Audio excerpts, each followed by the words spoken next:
नमस्कार दोस्तों, आशा करता हूं आप लोग अच्छे होंगे। जैसा कि आप जानते हैं 14 जून को जब सुशांत सिंह राजपूत की मृत्यु हुई, उस दिन मुकेश छाबड़ा उनके घर के बाहर दिखाई देते हैं। वो कैमरों में कैद हुए हैं और उनके साथ एक नीले शर्ट में व्यक्ति भी दिखाई देता है, जिसके एक हाथ में ग्लव्स होता है, एक हाथ में नहीं होता है।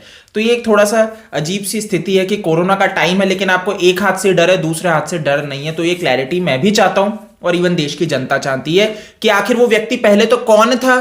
अब आपको ध्यान हो कि ये निकल के आया कि वो रिया चक्रवर्ती का मेकअप आर्टिस्ट था, लेकिन रिया चक्रवर्ती के जो मेकअप आर्टिस्ट हैं उन्होंने आगे आके इस पे क्लैरिटी दी है कि वो जो वहां पे व्यक्ति दिख रहा है वो नहीं है। तो नीरज यहां पे क्लियर करते हैं कि भैया वहां पे जो ब्लू शर्ट में व्यक्ति दिख रहा है वो ये नहीं है। इन्होंने बिल्कुल रिया के साथ काम किया है, लेकिन 2018 में इन्होंने बस लास्ट उनके साथ काम किया है, उसके बाद वो नहीं मिले। ये भी कहते हैं कि भाई मैं मुंबई में था और वहां पे कोरोना के कारण क्वारंटाइन था घर के अंदर, तो मैं वहां पे जो उपस्थित व्यक्ति है वो मैं नहीं हूं। तो देखो, इनकी तरफ से ये बयान आना मैं बिल्कुल अच्छा समझता हूं कि ऐसे लोगों को बढ़िया आगे इस केस में मदद करनी चाहिए। अब ये वो नहीं है तो सवाल यही खड़ा होता है वापस से आके कि आखिर उस ब्लू शर्ट में व्यक्ति कौन है। नीरज यहां पे ये भी कहते हैं कि मुकेश छाबड़ा इसका जवाब दे आके, और वो उनको टैग भी करते हैं। तो देखो, फिर सवाल यही खड़ा होता है, मुकेश छाबड़ा क्यों चुप है जब पूरी भारत की जनता जानना चाह रही है कि मुकेश छाबड़ा वहां पे क्या कर रहे थे और उनके साथ वो नीले शर्ट में व्यक्ति कौन था।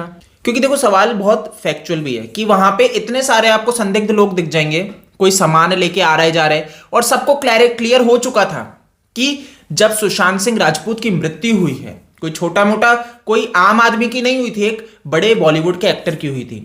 तो आप किसी को भी अंदर घुसने दे रहे हो। मुंबई पुलिस वहां पे पूछताछ नहीं करती और वो व्यक्ति आराम से घुस जाता है। तो ये वाला थोड़ा सा एक है मिस्ट्री गर्ल जो घुस जाती है। तो क्राइम सीन पे बहुत सी संदिग्ध चीजें देखने को मिली और वो ऑन कैमरा और उनकी फोटोज के थ्रू सब रिकॉर्ड रहा है। तो ये चीजें आपको पब्लिक प्लेटफॉर्म पे मिल जाएंगी। तो आखिर एक चीज देखो, ये क्लियर कर दी है नीरज ने, और मैं इसको सही भी मानता हूं। अब कुछ लोग गालियां बक रहे हैं जा जाके। यार देखो, मैं आपको बार बार ये चीज बोलता हूं कि आप किसी को भी गाली क्यों बक रहे हो। किसने आपको अधिकार दिया है कि आप रिया चक्रवर्ती को गाली बको या किसी भी XYZ व्यक्ति को गाली बको। ये आप बहुत गलत कर रहे हो।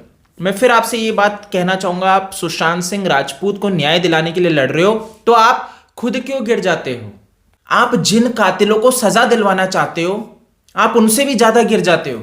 ये मत करो। मैं बार बार इसीलिए बोलता हूं कि आप किसी भी व्यक्ति को जाके हरस करो, बुली करो, गलत है।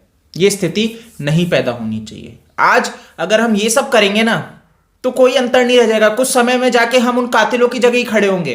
तो ये हरकत हमें बंद करनी पड़ेगी कि हम किसी को भी सोशल मीडिया पे बुली कर देते हैं, गाली दे देते हैं और इसको अपना स्वैग समझते हैं। बॉलीवुड से ही सीखा है ये, और किसी से नहीं सीखा है। बॉलीवुड अपनी पिक्चरों में यही सिखाता है। मिर्जापुर 2 जैसे अगर वेब सीरीज चलेंगी जो गाली बकना सिखाएंगी, है ना। सीक्रेट गेम्स हिट हुआ, क्यों हुआ? गालियों की वजह से। तो बहुत जल्दी स्कूल के जो बच्चे हैं उनमें ये हिट होती है चीजें। ओहो, वो देखा क्या क्या गाली बक रहे हो, ये सीरियल देखना, मजा आ जाएगा। ये स्थिति ऐसे बॉलीवुड के घटिया गाली बक बक के इनको यूथ को गंदा करने की, उनकी मानसिकता बिगाड़ने की कोशिश कर रहे हैं। ये कौन है? तौसिफ, निकिता को जिसने मारा, मिर्जापुर से इंस्पायर था। मिर्जापुर से इंस्पायर है ये व्यक्ति।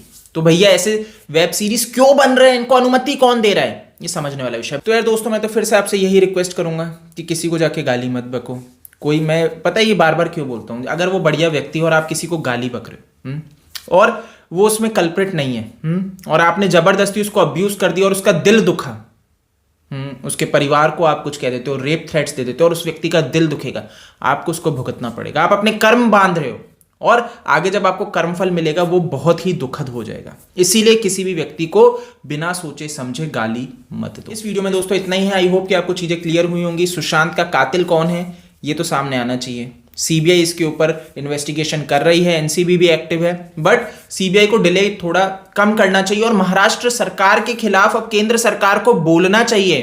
प्रधानमंत्री नरेंद्र मोदी जी को अब चुप्पी तोड़नी चाहिए, क्योंकि वो देश के प्रधानमंत्री, और देश में अगर गलत हो रहा है, भारत की जनता मांग कर रही है, तो अब उन्हें बोल देना चाहिए। अब उन्हें और मौन नहीं रहना चाहिए। राजनीति से बढ़ के उनको अपनी प्रजा देखनी चाहिए। यार इस वीडियो में दोस्तों इतना ही है। आप मेरे को फेसबुक, ट्विटर, इंस्टा पे DM कर सकते हैं, फॉलो कर सकते हैं। OASKD मेरा यूजर नेम है।